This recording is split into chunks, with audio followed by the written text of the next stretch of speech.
ছোট বোনের বিয়েতে বাবা আয়োজন করেছে 400 লোকের। আমি গেলে তো 401 জন হয়ে যাবে। অতিরিক্ত একজনের দায়িত্ব বাবা নিতে পারবে না, তাই যাব না। একটা কোর্স করতে যখন দেশের বাইরে ছিলাম তখন রবিন নামের এক বাংলাদেশি ভাইয়ের সাথে রুম শেয়ার করে থাকতাম। একদিন রুমে এসে দেখি উনি লাগেজ গুছাচ্ছেন। আমি হেসে বললাম, দেশে যাবেন নাকি ভাই? সে তো দেখি মহা খুশি। রবিন ভাই লাগেজের চেনটা লাগিয়ে হাসি মুখে বলল, ভাই 8 বছর পর দেশে যাচ্ছি, মনে তো আনন্দ হবেই। ছোট বোনটাকে এতটুকু দেখে এসেছিলাম আর এখন তারই বিয়ে হয়ে যাচ্ছে। বোনটা যখন আমাকে দেখবে খুশিতে যে কি করবে এটা ভেবেই আমার চোখে পানি চলে আসতেছে। রবিন ভাই হাসি মুখে কথাগুলো বলতেছিল, অথচ আনন্দে ওনার চোখগুলো জলজল করতেছিল। এমন সময় রবিন ভাইয়ের বাবা ফোনে ওনার কাছে জানতে চাইলো, কিরে শুনলাম তুই নাকি দেশে আসবি? রবিন ভাই হাসি মুখে ওনার বাবাকে জানালো, হ্যাঁ বাবা আসবো, ছোট বোনের বিয়ে, বড় ভাই কিনা এসে পারে?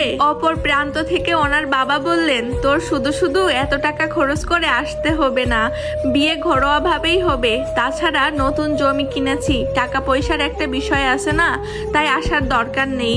বাবার সাথে কথা বলা শেষে রবিন ভাই যখন ছোট বোনকে জিজ্ঞেস করলো, কিরে তুইও কি চাস আমি তোর বিয়েতে না আসি? ছোট বোন বলল, এমনিতেই বাবা অনেক টাকা খরচ করছে, 400 জন লোকের খাওয়ার ব্যবস্থা করতে হচ্ছে, গরু খাসি কিনে এনেছে। এই অবস্থায় তোমার এত টাকা খরচ করে দেশে আসতে হবে না। রবিন ভাই ফোনটা রেখে যখন লাগেজ থেকে কাপড়গুলো নামাচ্ছিল তখন ওনাকে জিজ্ঞেস করলাম, ভাই আপনি দেশে যাবেন না? চোখের পানি মুছতে মুছতে রবিন ভাই বললেন, বাবা বিয়েতে আয়োজন করেছে 400 লোকের, আমি গেলে তো 401 জন হয়ে যাবে।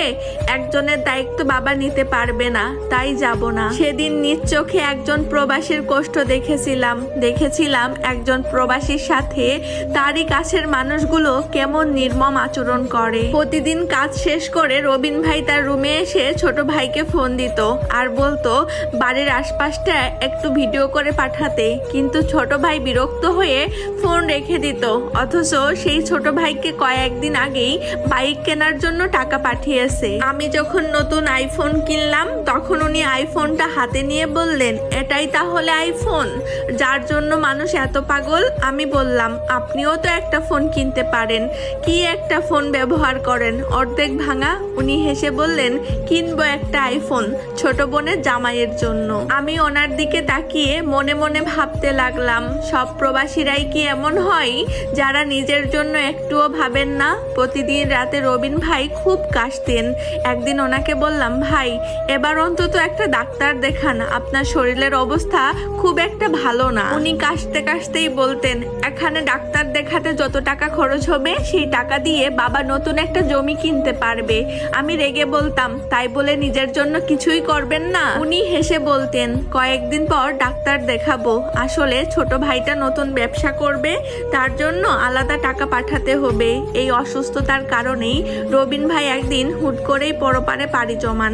ফোনে যখন ওনার বাবাকে বিষয়টা জানালাম তখন উনি খুবই কান্না করতেছিলেন। কিন্তু যখন বললাম আমি লাশ পাঠানোর ব্যবস্থা করতেছি, কিন্তু লাশ দেশে পাঠাতে হলে 2.5 লাখ টাকার মতো লাগবে, আপনারা টাকার ব্যবস্থা করুন, তখন ওনার গলার স্বর পাল্টে গেল। উনি আমতা আমতা